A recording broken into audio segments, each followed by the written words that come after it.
Hello বন্ধুরা, welcome our channel. তো আজকে একটা নতুন ব্লগ নিয়ে চলে এসেছি। তো চলো দেখা যাক ভিডিওটা কি নিয়ে। জুডিওতে নতুন ওপেনিং হয়েছে। জুডিও তো আমাদেরকে তো যেতে হবেই, কিন্তু আমরা যাওয়ার জন্য বেরোইনি। আমাদের রাস্তায় পড়েছিল জুডিও, সেজন্য আমরা ঢুকে গেছিলাম। চলো গাইস, আমরা চলে এসেছি জুডিওতে।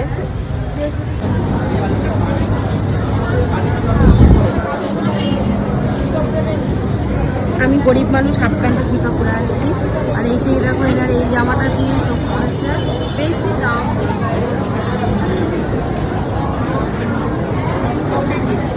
এই তো এখানে এসে কিছু কেনাকাটা না করে বাবু রিল বানাই যাবো আমরা।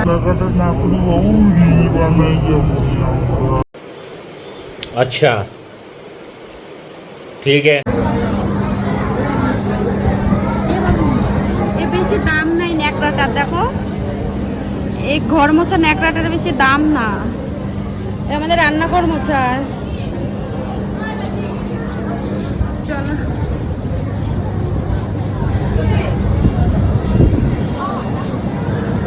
এই জিন্সের প্যান্টের দাম কত? এটা তো আমাদের ওই রুমা মাসি বাসনগুলো মেজে দিয়ে যায় পরে, তাই না? এটা তো আমাদের যে দুধ দিয়ে যায় দুধওয়ালা মাসি, এটা পরে আসে। দেখো এই যে আমরা বড় লোক চলে এসেছি, অনেক দামি আয়না। এই তো মাসিদের বাচ্চারা এই জামা কাপড়গুলো পরে। তো গাইস, ওখানকার জিনিসের দাম মোটামুটি ঠিকই ছিল, ঠিক বলতে একটু বেশি না, কিন্তু এই জুতোগুলো অনেক ভালো লেগেছিলো আমার। ভাবলাম একটা নেবো, কিন্তু নিইনি। কদিন আগে 3-4 রকম জুতো কিনেছি, সেই জন্য আর নিইনি। কিন্তু আমি নিয়েছি অনেক জিনিস। চলো তোমরা দেখতে থাকো, তাহলে দেখতে পাবে যে আমি কি নিয়েছি। তো এখানে বাবা দেখছিল যে ঘড়িগুলো বেশি দাম ছিল না, 199 যত সম্ভব ছিল, 200 করে, ও না 300 করে ছিল। অনেক সুন্দর লাগছিল ঘড়িগুলো, কিন্তু আমি নিইনি। কিন্তু ওর জন্য ও নিয়ে নিয়েছিল এই ব্রেসলেট না সরি, চাবি রিংটা হয়তো বা। চলো লাস্টে দেখাই তোমাদেরকে। নিয়েছে ও কিছু একটা, কিন্তু কোনটা নিয়েছে সেটা তোমরা লাস্টে দেখতে পাবে। তো আমি এখানে মেকআপগুলো ট্রাই করে দেখছিলাম কেমন, এত কম দাম কেমন হবে, তাই একটু দেখছিলাম ট্রায়াল প্যাকগুলো দিয়ে। তো মোটামুটি ভালোই লাগছিল জন্য কয়েকটা জিনিস নিয়ে নিয়েছি। তো চলো দেখাই এবার কি নিয়েছি আমরা। কি পড়াচ্ছে, এক গাদা করে তুললেই তো হয়ে যায়, এক গাদা করে তুললেই হয়ে যায়। আরে এক গাদাই, হ্যাঁ এক গাদা না বুঝছে। তো তারপরে আমরা চলে গেলাম মেন সেকশানে। সেখানে গিয়ে ভাবলাম বাবাই হয়তো কিছু নেবে, অনেক কিছুই দেখলো। কিন্তু গাইস, মেয়েদের জিনিসের থেকে ছেলেদের জিনিসের দাম প্রচুর বেশি। এক একটা শার্ট যেটা পছন্দ হচ্ছিল 900 টাকা, 1000 টাকা দাম, 800 টাকা দাম, এরকম দামের। তো এখন তো সব পুজো টুজো চলে গেলো, তো দামের জিনিস নিয়ে কী হবে। ও বলছে চলো তাহলে ওদিকে জ্যাকেটটা দেখি।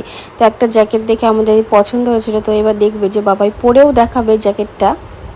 তো এই যে দেখো পরে দেখাচ্ছে, এই জ্যাকেটটা অনেক পছন্দ হয়েছিল, আর আমরা নিয়েছিলাম বিনে।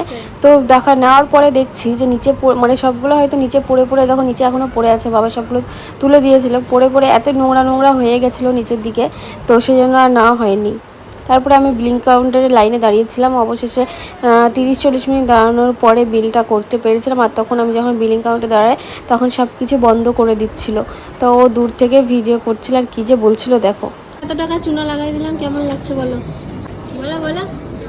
সেই লাগতেছে না, কি এক দুটো জিনিস নেবো কি নাও। ওই যে ওই ড্রেসটা নিয়ে নাও, এই নাইট ড্রেসগুলো সুন্দর লাগছে, নেবো? হ্যাঁ ভালো লাগছে, চলো নিয়ে দাও। এই দেখো গাইস, আমি এতগুলো জিনিস নিয়ে নিয়েছি, তোমাদেরকে বাড়ি গিয়ে দেখাবো। এটা কি নিয়েছিলাম মুখে আর বললাম না, তোমরা সব দেখতেই পাচ্ছ। আর দামগুলো এত কম ছিল, ভাবলাম একটু ট্রাই করি তো এই জিনিসগুলো কেমন হয়। তো সবগুলোই প্রায় 200-300-র মধ্যে, 100-র মধ্যে ছিল। আর এই ওয়াচটা তো 29 টাকা দাম ছিল। তো যাই হোক, ওর জন্য আমি তো এত কিছু নিয়ে নিয়েছি, ও নিজের জন্য এই চাবি রিংটা নিয়ে নিয়েছিল। তোমাদের এই ভিডিওটা কেমন লাগলো অবশ্যই জানাবে, আর এই মেকআপ প্রোডাক্ট দিয়ে ভিডিও আসবে। তো দেখা হচ্ছে নেক্সট ভিডিওতে। Tata bye bye.